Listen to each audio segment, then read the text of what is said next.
4th delegations, KC Edge, representing the Victoria Residential Builders Association, also speaking to item 8.7. Good afternoon. Good afternoon.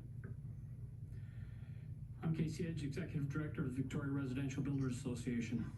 Our industry commissioned a report on the CRD's water supply plan, which says the plan lacks adequate technical and financial due diligence. Local taxpayers will want to avoid a repeat of the North Shore wastewater project, boosting costs from $700 million to $3.8 billion. Former CRD manager of water services says the project is based on questionable assumptions and alternatives get scant attention. A recent industry analysis of the DCCs impact says most new housing is not viable under current market conditions, and the DCCs would further reduce viability. This was due diligence that should have been done by the CRD before the DCCs were proposed. CMHC says new housing will trend lower this year due to weak supply and demand. The DCCs will only exacerbate a delay in recovery. A few months ago, the CRD launched a survey asking what are the greatest challenges to improving housing affordability and what actions could the CRD take. The answer to this question is do not adopt this DCC bylaw. Last week, the CRD issued a news release claiming a revised building permit will support affordable housing. How will this permit compensate for new DCCs up to $9,044 per new home?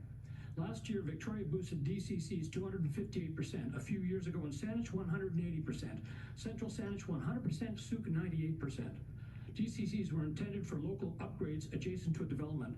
Now they have become a cash machine by including costs for upstream infrastructure that should be paid by all taxpayers and senior levels of government, not new home buyers.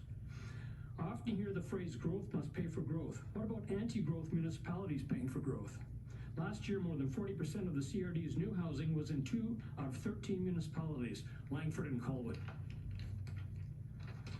Of the 4,859 new homes, there were only 67 in Oak Bay, Central Saanich 46, Sydney 30, North Saanich 16, View Royal 3, Metchosin 3, Highlands 2. Why are new home buyers in Langford and Colwood paying the freight for municipalities obstructing new housing? The DCC Best Practices Guide says the Ministry of Municipal Affairs may refuse approval of a bylaw if the DCCs are excessive. Our analysis shows they are excessive, and we recommend the Ministry refuse the bylaw if passed by the Board. During my recent housing forecast presentation, I was asked how elected officials would react if housing starts to decline from these DCCs.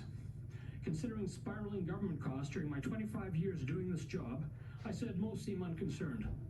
I invite you to prove me wrong. Thank you. Thank you.